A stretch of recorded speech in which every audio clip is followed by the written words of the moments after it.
we stand guided by law, but just our kind request, because of the peculiar nature of the witness, we can be controlled on the time by law. It's just our kind indulgence. We can be controlled on the particular time. Which yes, pass on your fellow colleagues have questions. Let them pass on to you and you complete.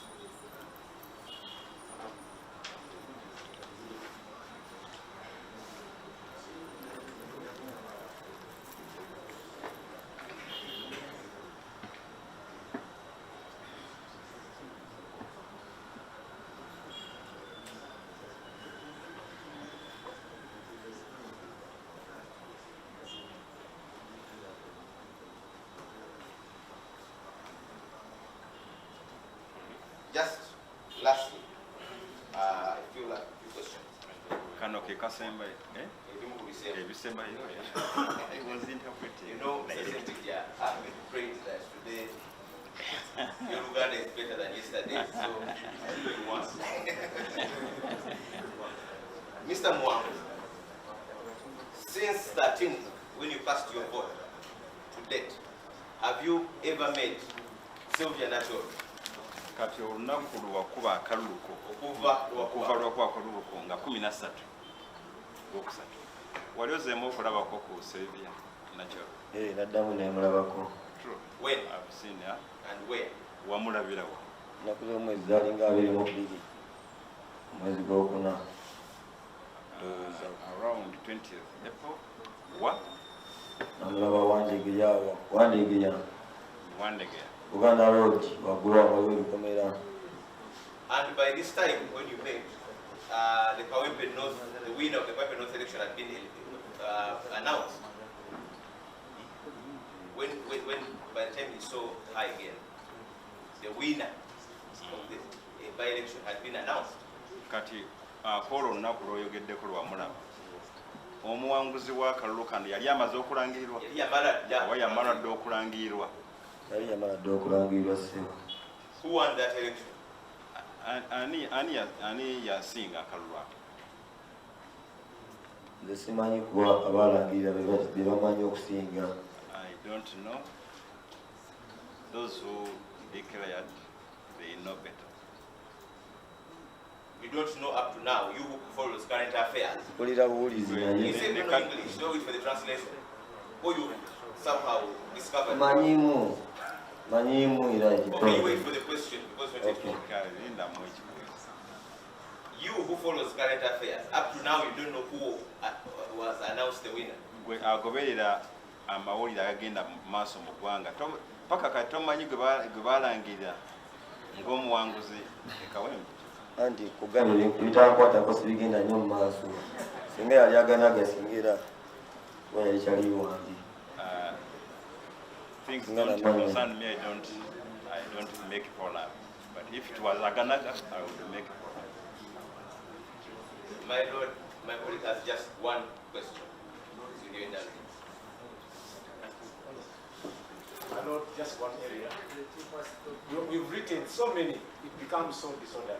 Yeah, but be very brief because 1-2 questions. I'm obliged.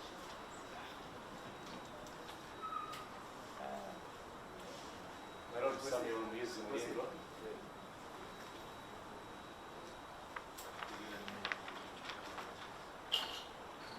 Mr. Chamber,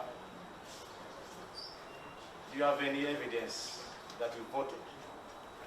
Oh, you know, obujulizi bwonna bw'olaga nti walonda. Ekituufu nalonda. Is there any evidence? Okay. Nina voters card. The truth, I voted. I have a voter's card.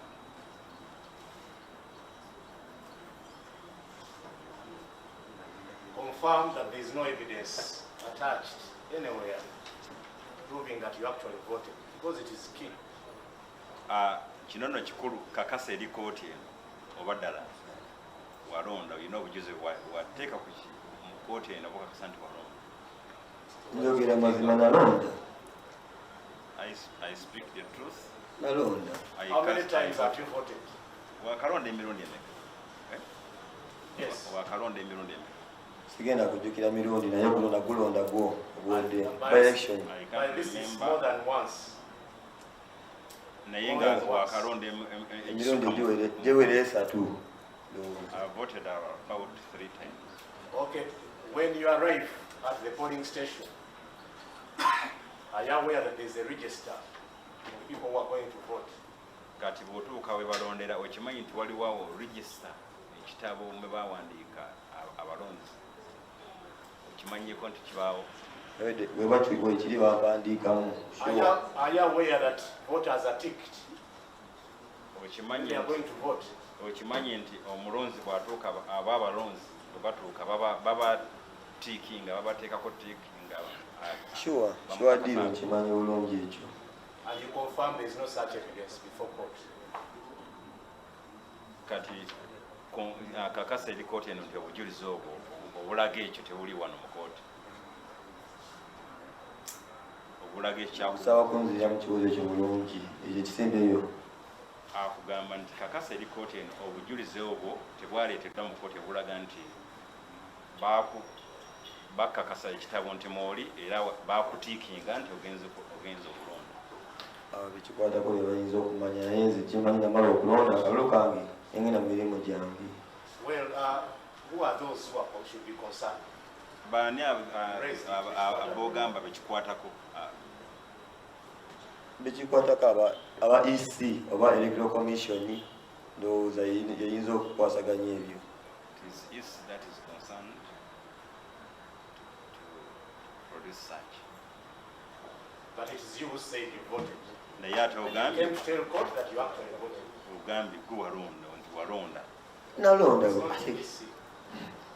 I'm obliged, my lord. Right, voted? The last thing, very last.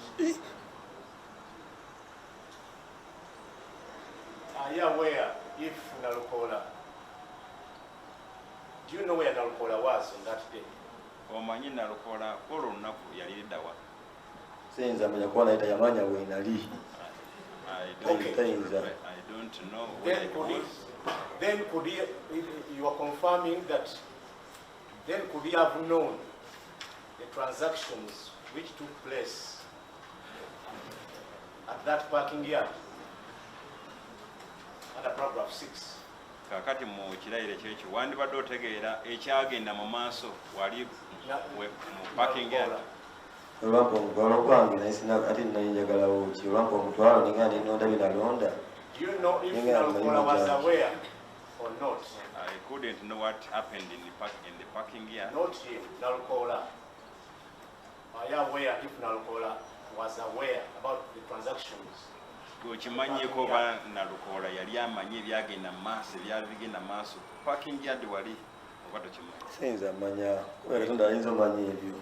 I can't tell whether Nalukola knew what was happening.